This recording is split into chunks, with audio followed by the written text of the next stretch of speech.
O Trix é aquele indicador que você utiliza quando quer tirar movimentos insignificantes na variação dos preços aí, daqueles papéis que você gosta de operar. Se você não me conhece, sou o Caio Lopes, analista de investimentos, opero no mercado financeiro há mais de 15 anos e nesse vídeo aqui vou te mostrar um indicador parecido com alguns que eu já fiz vídeo aqui no canal, inclusive na descrição desse vídeo tem a playlist com todas as aulas gratuitas aí. Indicadores bem objetivos, mostrando um pouco da minha visão sobre os indicadores e da parte de criação de quem os desenvolveu.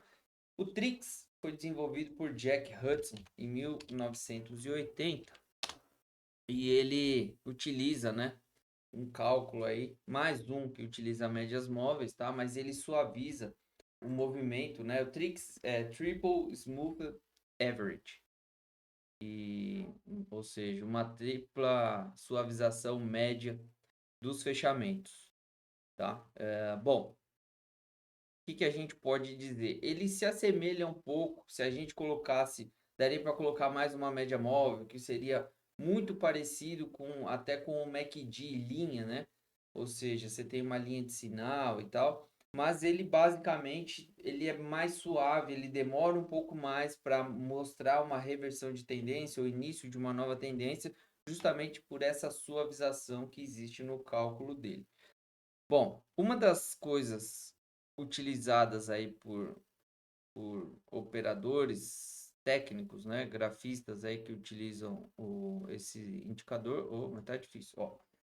Ele, assim também como o MACD, ele oscila para cima e para baixo de zero, e existe uma estratégia operacional em cima desse indicador que é acima de zero é compra, abaixo de zero é tendência de baixa, então seria venda, por exemplo, né?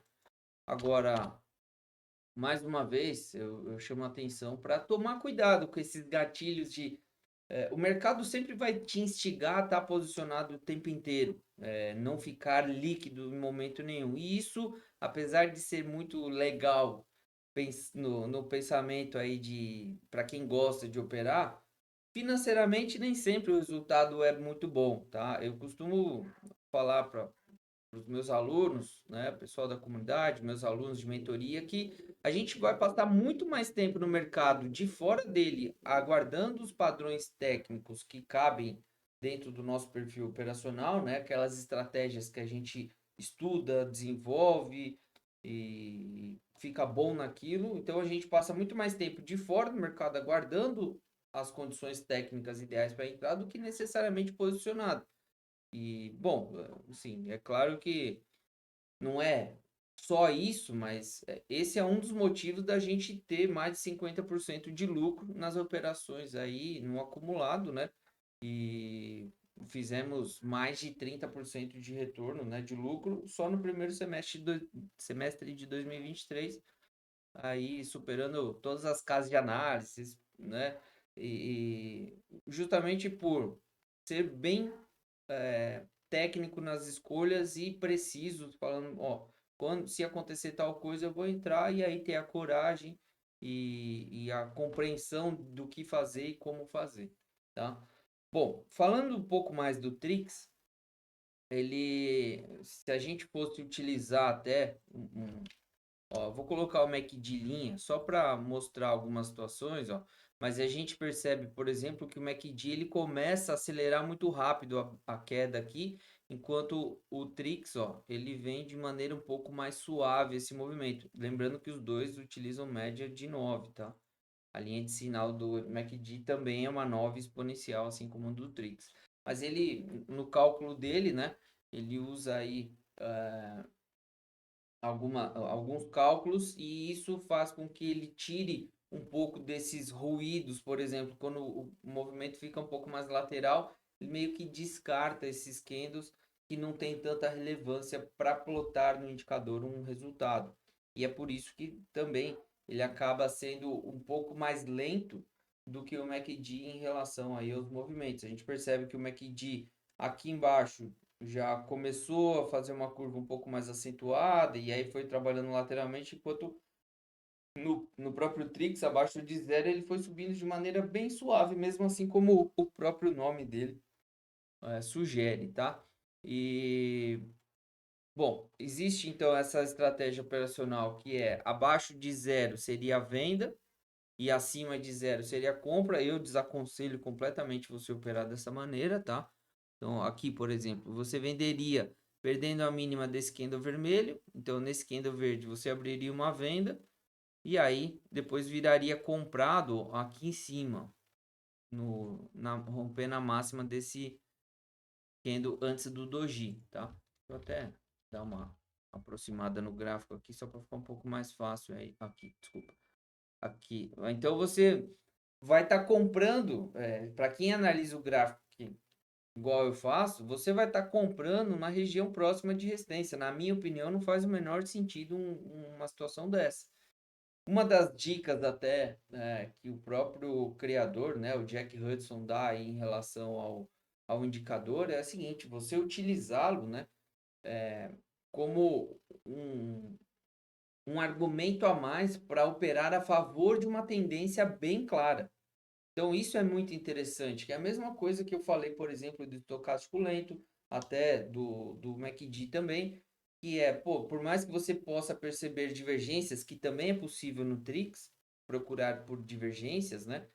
É sempre mais interessante para nós que estamos querendo pegar movimentos especulativos, por exemplo, para quem faz swing trade, até day trade e tal, a gente quer especular, a gente não quer comprar uma ação e ficar para sempre com ela, colocar em carteira. A gente quer pegar a melhor relação de risco-retorno e tentar esticar o máximo que puder essa condição, se assim for permitido pela técnica, né?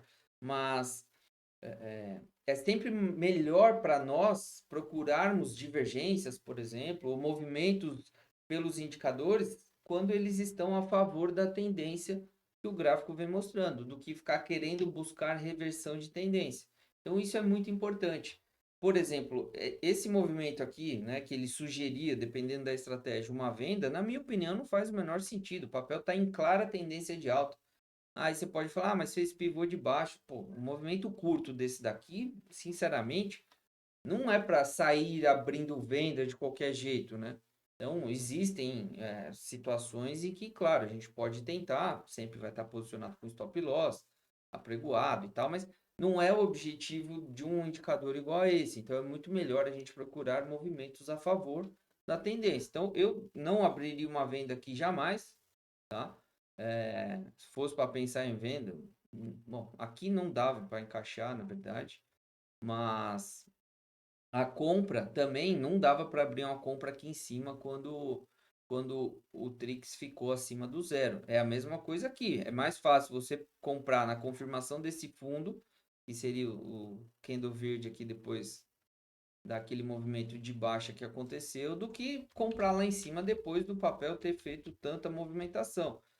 Um próprio exemplo disso, algo que a gente utiliza bastante no nosso dia a dia aí também, seria pegar, a partir do momento que fez esse topo, confirmou aqui, pega, por exemplo, uma retração de Fibo, né?